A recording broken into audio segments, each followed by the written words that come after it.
Hello दोस्तों, नमस्कार। मैं इंजीनियर LR शर्मा आपके साथ चर्चा कर रहा हूँ कि इंजीनियर के बाद आगे कैसे आपने करना है, क्या करना है। हमने इसकी आवश्यकता, क्वालिफिकेशन के प्रकार, सेक्टर की requirement, understanding of future technology, difference between the type of qualifications के बारे में बात की। अपने आप को करियर के लिए कैसे तैयार किए, इसको भी बात की। CV को कैसे फ्रेम करना है, ऐसे भी बात की। दोस्तों, मेरे कुछ लोगों ने मुझे फ़ोन करके बताया कि जिन टॉपिक्स को मैं कवर कर रहा हूँ, इनको थोड़ा सा ज़्यादा डिटेल में जा कर के और एक प्रॉपर एग्जाम्पल से या किसी चीज़ से एक्सप्लेन करूँ। तो मैंने इस बात को समझा और इस सीरीज़ के ख़त्म होने के बाद में फिर हम दोबारा से शुरू करेंगे और हम कोशिश करेंगे कि हम प्रेजेंटेशन के PPT के माध्यम से आपको हर चीज़ को डिटेल से बताएं।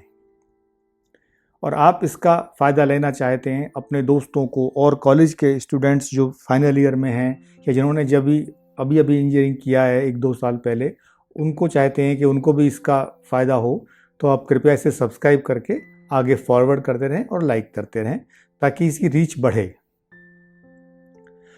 तो दोस्तों, आपने अपना गोल बना लिया, आपने अपनी मूव डिसाइड कर ली, आपने सेक्टर को समझ लिया, आपने क्वालिफिकेशन रिक्वायरमेंट को समझ लिया, आपने अपने कैरियर के लिए अपने को तैयार किया, CV फ्रेम कर दिया।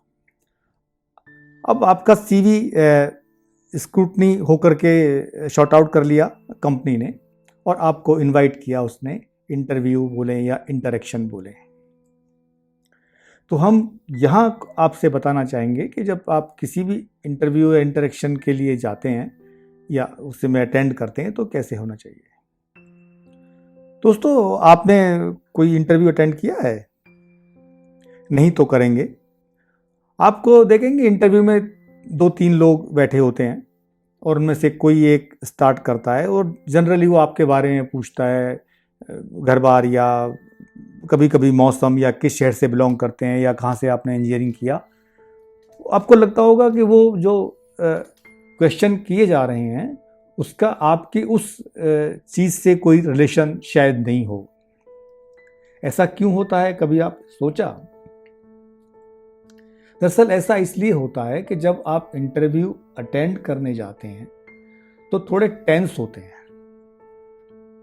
और टेंशन की वजह से आप हतोत्साहित से लगते हैं और ऐसा होता है कि आप जो इंटरव्यूअर पूछ रहा है उसका रेस्पॉन्स सही से नहीं कर पाते और अपने चांस जो हैं कम कर देते हैं सिलेक्शन के। जबकि हो सकता है आप बहुत ज़्यादा ज्ञान रखते हो बट वो ज्ञान कन्वर्ट नहीं हो पाया क्योंकि आप पहले ही हतोत्साहित हैं और बड़ा टेंशन में। तो दोस्तों, इसीलिए एक्चुअली ज़्यादातर कंपनियों में, प्राइवेट हो या कोई बड़े सेक्टर की इंडस्ट्री हो, वहाँ पे एक ये होता है नॉर्मली कि पहले HR वाला लेगा या सब लोग बैठेंगे तो जनरल बात करते हैं और फिर बताते हैं कि ज़्यादातर में ऐसा होता है कि अपने बारे में कुछ बताइए। और अपने बारे में जब कहा जाता है तो अक्सर जो स्टूडेंट या कैंडिडेट है वो बताना शुरू करता है कि मेरा नाम ये है, मैंने वहाँ से इंजीनियरिंग किया है और मतलब ऐसे है। वो जो भी उसने उसमें लिखा होता है ना, ज़्यादातर वही बताने लगता है। दोस्तों, क्या लगता है जब वो आपने जो CV दिया है उसमें सब चीज़ लिखी हुई है तो उनको बताने की वहाँ पर आवश्यकता है? या आपसे अगर ये कहा गया कि अपने बारे में बताइए तो उसका तात्पर्य क्या है? ये एक क्रिटिकल सा क्वेश्चन है और आपको ये बहुत मिलेगा, बड़ा कॉमन सा मिलेगा। 2 चीज़ें, एक तो आपके जब वहाँ जाएंगे तो आपसे बिना सब्जेक्ट की बातें की जाएंगी, ऐसे ही आपके शहर के बारे में, कॉलेज के बारे में, और हो सकता है उससे कोई जुड़ी हुई इंटरव्यूअर की कुछ बातें हों तो वो भी आपसे शेयर करे। वो जिस माहौल को लाइट बनाने के लिए आपको मेंटली लाइट किया जाता है, तैयार किया जाता है कि तब आप लाइट रहें। इसमें बहुत सारी चीज़ें, इससे पहले ही थोड़ा पीछे लेना चाहूँगा कि आपकी ड्रेसिंग कैसी हो। नॉर्मली हम लोग कई बार बड़े फॉर्मल बन जाते हैं और कई बार बड़े कैजुअल हो जाते हैं। दोस्तों एक्चुअली ड्रेसिंग का ना एक आपके सेक्टर से बड़ा गहरा रिलेशन है कि आप किस पोजीशन के लिए, पोजीशन बोलें या किस सेक्टर में जा रहे हैं और वहाँ पर इंटरेक्शन के लिए जा रहे हैं। सपोज आपकी जॉब मार्केटिंग की है, तो आपकी क्या स्किल होनी चाहिए? ड्रेसिंग स्किल होनी चाहिए। Yes, you should dress your self well dress. आपकी जो बोलने की क्षमता है, अपनी बात को कम्युनिकेट करने की क्षमता है, वो बहुत अच्छी होनी चाहिए। आपकी बॉडी लैंग्वेज वो पॉजिटिव होनी चाहिए। आप इंजीनियरिंग में आप प्रोजेक्ट साइड में जा रहे हैं, प्रोडक्शन साइड में जा रहे हैं, वहाँ पर जो ड्रेसिंग है आपकी डिफरेंट हो सकती है, वो मार्केटिंग से भिन्न है। सेल्स और मार्केटिंग की कुछ सिमिलर हो सकती है। तो जहां पर आपका कस्टमर से डायरेक्ट इंटरेक्शन होने वाला है, वहां पर आपने ये फीलिंग भी देनी है कि you are a good looking smart person, you communicate well with anyone, any unknown person. उससे भी आप बात शुरू कर सकते हैं। आप किसी के साथ खड़े हैं बस स्टॉप पे, कोई टॉपिक नहीं है बट आपके पास स्किल है, तो आप बात शुरू कर सकते हैं। आपने ऐसा महसूस किया होगा। एक्चुअली कुछ लोग होते हैं खड़े खड़े ही बातें करने लगते हैं और उनके साथ ही बात बहुत लंबी चलती चली जाती है। पर इसकी ज़रूरत अगर आप जा रहे हैं इंजीनियरिंग में तो वहाँ नहीं है। वहाँ अगर थोड़े सीरियस भी हैं और आपकी बॉडी लैंग्वेज कुछ एक्सप्रेस भी नहीं कर रही है तो वो भी है, बिकॉज आपने अपना काम डेस्क पे करना है। वहाँ पर आपकी पर्सनालिटी, आपकी ड्रेसिंग नहीं एक्सप्लेन करेगी, आपका जो वर्क है टेबल पे वो एक्सप्लेन कर रहा है। ऐसे ही कई सी इंडस्ट्री हैं जहाँ पर फिजिकली स्टेमिना जो है वो एक्सप्लेन करता है आपको। ये कोई रूल नहीं है पर मैं आपको एक जनरल बताने की कोशिश कर रहा हूँ कि जब हम इंटरेक्शन के लिए जाते हैं तो हमको कैसे होना है। अब ये नहीं है कैजुअल का मतलब कि आपने अपने बाल भी नहीं ढंग से बनाए हैं या कपड़े में सलवटे हैं, क्योंकि देखिए आप ना बोल रहे हैं ना कुछ कर रहे हैं, तो जो सबसे पहला इम्प्रेशन है वो आपकी ड्रेसिंग का जाता है। हो सकता है आप बहुत ज़्यादा अपने को प्रूव कर दें टेक्निकली, तो उस समय ड्रेसिंग पे जो बात ध्यान गया था इंटरव्यूअर का वो कमतर हो जाए, बट पहला जो इम्प्रेशन है वो वहीं से गया है। तो आपने पहला वो खराब नहीं करना है। ये पहला इम्प्रेशन क्या होता है, ये आपको बड़ी मैं साधारण सी बात बताऊं। कई बार क्या होता है, आप कहीं बस में या रेल में जा रहे हैं, कोई बंदा आपके सामने बैठा है पर पता नहीं क्यों आपको उससे चिढ़ लग रही है, मतलब आप you are not comfortable even looking, जबकि वो बहुत गुड लुकिंग बंदा है। वहीं और दूसरा बंदा बाजू में बैठा है जो उतना गुड लुकिंग नहीं है, but you are bit impressed and आप उससे बात करना भी चाहते हैं और आपको कोई दिक्कत भी नहीं है। That is called impression. और इम्प्रेशन में सबसे ज़्यादा महत्व है ऑरा का। आपका जो ऑरा है ना, जो आपका फ्रेमवर्क बनता है, वो एक ओवरऑल चीज़ होती है। थोड़ी सी ज़रा आध्यात्मिक बातें हैं, बट एक ऑरा का महत्व है कि आप जब किसी के सामने खड़े होते हैं तो क्या फीलिंग्स जा रही हैं उसके पास में, वो उसे कहते हैं ऑरा। तो वो फीलिंग्स अच्छी पॉजिटिव तभी जाएंगी जबकि आप पूरी तरह से तैयार हैं मेंटली, आप वेल ड्रेस्ड हैं, आप पॉजिटिव है, आपका एटीट्यूड पॉजिटिव है, आप जो भी बंदा बैठा है उसको जानने और समझने की पूरी कोशिश कर रहे हैं। दोस्तों इन सब से अब आगे चलें तो जब इंटरेक्शन शुरू हुआ, लाइट करने के लिए आपको इंटरव्यू ने बातें की, इधर की उधर की, उसके बाद में नॉर्मली होता है कि फिर वो दूसरे को हैंडओवर देते हैं कि भाई mister x, now you ask and you go ahead with your questions. और वहाँ से टेक्निकल क्वेश्चंस शुरू होते हैं। मैंने बहुत बार महसूस किया है कि हम लोग क्वेश्चन को ढंग से नहीं समझते और उसको ज़्यादा जटिल बनाने की कोशिश सोचते हैं कि यार ये बंदा इतना पढ़ा लिखा है या इतना है, जो भी है, हम उससे पहले से इम्प्रेस है कि वो आपका इंटरव्यू ले रहा है, जाहिर सी बात है हमको लगता है कि यार वो ज़्यादा ज्ञान रखता है, तो साधारण क्वेश्चन नहीं पूछेगा। तो होता क्या है कि हम उसका एक भारी भरकम जवाब देने की कोशिश करते हैं बड़े साधारण सा क्वेश्चन का, और उसमें गलती कर बैठते हैं, और इम्प्रेशन जो जाता है वो थोड़ा सा गलत जाता है। तो दोस्तों, पहली चीज़ मैंने बताई आपको कि आपने पॉजिटिव ऑरा भेजना है by dressing, by your language. आपने लाइट हो जाना है, बिल्कुल टेंशन नहीं लेनी है। भाई मैक्सिमम क्या होगा, जॉब नहीं मिलेगी आपको, यही तो होगा ना, वो तो वर्स्ट है ना। तो जब वर्स्ट के लिए पहले से तैयार हैं तो आप बहुत लाइट रहेंगे।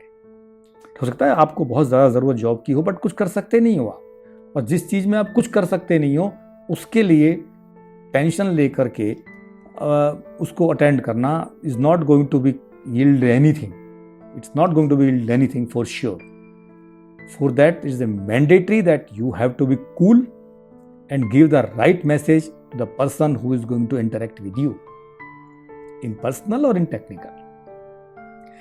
और जब टेक्निकल इंटरव्यू शुरू होता है तो सबसे पहली चीज है कि आपने क्वेश्चन को ढंग से समझना है। वो बहुत जरूरी है, क्योंकि अगर आपने क्वेश्चन को ढंग से नहीं समझा है तो उसका उत्तर भी सही नहीं जाएगा। और बाय द वे आपको समझ नहीं आया है तो आप पूछ सकते हैं कि सर मैं क्वेश्चन को ये समझ रहा हूँ, मतलब एम आई राइट और रॉन्ग। डेफिनेटली वो आपको रिपीट करेगा, आपको कंफर्म करेगा कि yes your understanding is correct, और तब उसको आप जवाब दीजिए। और आप जब अपने बारे में बता रहे हो, बात कर रहे हो ना, जब पूछा गया था वो आपके पास बहुत बढ़िया चांस था, जब आपसे पूछा गया कुछ अपने बारे में बताइए, कि वहां पर आप एक ऑनेस्ट फीड दे दें कि आपकी स्ट्रेंथ क्या है, which is your strong sector and which is your weakness. ये इंफॉर्मेशन अगर आगे जाएगी तो जो आगे वाला बंदा बैठा है, जो इंटरेक्ट कर रहा है आपसे, आप देखिए उसके जो क्वेश्चंस है ना, उनका पैमाना है वो बदल जाएगा। जिसमें आप वीक हैं उसमें वो उस लेवल के क्वेश्चन पूछेगा कि जहां से आपकी बेसिक नॉलेज जान सके कि भाई इसमें वीक तो है बट कितना जानते हैं उसके बारे में। दोस्तों, इंटरव्यू में ज़्यादातर ना एक क्वेश्चन की सीक्वेंस होती है। जो कोई भी इंटरव्यूअर है, मैं भी इंटरव्यू लेता हूँ, तो सबसे पहले तो नॉर्मली इंटरव्यू कराया जाता है एक लेवल से जो उसकी टेक्निकल डेप्थ को एनालाइज करता है, और उसके बाद में फिर इंटरव्यू जब दूसरा आदमी लेता है तो उसकी टेक्निकल कैपेबिलिटी को एनालाइज करता है। ये दोनों चीज़ें अलग अलग हैं। टेक्निकल डेप्थ के आपको कितना आता है, आपको पहाड़े 20 तक आते हैं, और टेक्निकल कैपेबिलिटी के 20 के पहाड़ों पर आपका कंट्रोल कितना है, कमांड कितना है। कमांड से इन द सेंस वो आपसे बोलेगा पहाड़ा सुना दीजिए, वो पढ़ा। मैं आपको बड़ा रॉ छोटा एग्जाम्पल दे रहा हूँ, ये चीज़ें हर सब्जेक्ट से जोड़ सकते हो आप। जो पहले वाला बंदा है जिसको आपकी डेप्थ के बारे में पूछना है, पूछेगा आप 19 का पहाड़ा सुनाओ, ठीक है। परंतु जो बंदा सेकंड लेवल पे आपसे टेक्निकल कैपेबिलिटी की बात करेगा, वो पढ़ा नहीं पूछेगा आपसे, वो पूछेगा क्या दूनी 38, समझे। तो वो हो सकता है वो जवाब दे और आपसे सवाल करे। तो इसलिए ये सवाल को समझना और उसका वही उत्तर देना बहुत जरूरी है। और उससे पहले अगर आपकी वीकनेस और स्ट्रेंथ आप कम्युनिकेट कर दो जब अपने आप को एक्सप्लेन कर रहे हो, तो उससे ज़्यादा अच्छा कुछ नहीं होगा। उसके बाद में आज के इस टाइम में एक नया चीज़ है जो मैंने अनुभव किया है कि आप जब सारा जो इंटरेक्शन है आपका ख़त्म हो गया, आधा घंटा 1 घंटा जो भी टाइम है, उसके बाद में आपको लगता है कि जो आपकी स्ट्रेंथ थी वो तो कहीं आई नहीं, सब्जेक्ट आई नहीं, और आप क्यों फिट हैं, तो उसको एक्सप्लेन कर सकते हैं। और ये मौका आपके पास पहले भी था, जब आपसे क्या गया एक्सप्लेन करो अपने आप को। अगर आपने जॉब प्रोफाइल को स्टडी किया है तो आपको ये पता होगा कि आप किस जॉब प्रोफाइल के लिए अप्लाई कर रहे हैं। तो आप अपना को जब एक्सप्लेन कर रहे हैं तो you cover that job profile, उसके ऊपर फोकस करो यार, बताओ आगे वाले को बताओ, उसको लगे आपके अपने एक्सप्लेनेशन में कि you are the most suitable candidate for this position in my office. अगर आपने वो चांस मिस कर दिया तो आपके पास फिर एक चांस होता है कि जब इंटरेक्शन खत्म हो रही है उसके बाद में आप कहें कि sir actually I feel that something which I have which I feel myself that I deserve most for this position or in your organization for this type of work, so I want to explain myself। तो आप through verbal interaction, through PPT अपने को बात कर सकते हो। उसके बाद में बातें होती हैं फाइनेंस की, वो सब ठीक है, वो अलग सब्जेक्ट है, क्योंकि मैं टेक्निकल पे फोकस कर रहा हूँ। मैं वो भी बताऊंगा आपको जब दूसरा सेशन शुरू होगा इसका, जिसमें हम डिटेल में जाएंगे, एक डेमो डमी इंटरव्यू भी दिखाएंगे आपको हम सीवी भी फ्रेम करके दिखाएंगे, तो उस टाइम पे इसको और डिटेल करेंगे, क्योंकि अभी बहुत लंबा करूँगा तो आप लोग भी बोर हो जाओगे और पूरा सुनोगे नहीं। और जब आपने इंटरेक्शन कंप्लीट हो गई तो बहुत ज़रूरी है उसको कंक्लूज करना। ऐसा नहीं है बंदा चुप हो गया और आप भी चुप बैठ गए और थोड़ी देर बाद आप बोलेंगे सर मैं क्या करूं, व्हाट शुड आई डू। वो बोलेगा okay my HR will let you know and blah blah blah. I think this is not the right way. आपने चीज़ों को ऐसे ही छोड़ दिया है, कंक्लूड नहीं किया है। या तो इंटरव्यूअर कंक्लूड कर देगा okay look gentleman, this is a nice interview and we have our rating pattern and we will inform to you. ऐसा नहीं होता है तो you also can do, you can tell them sir I have tried my level best to justify that I am eligible candidate for this position or to your requirement and most suitable, and if there are something which is lacking, definitely I'll pick it fast because it's my nature and I can grasp it fast।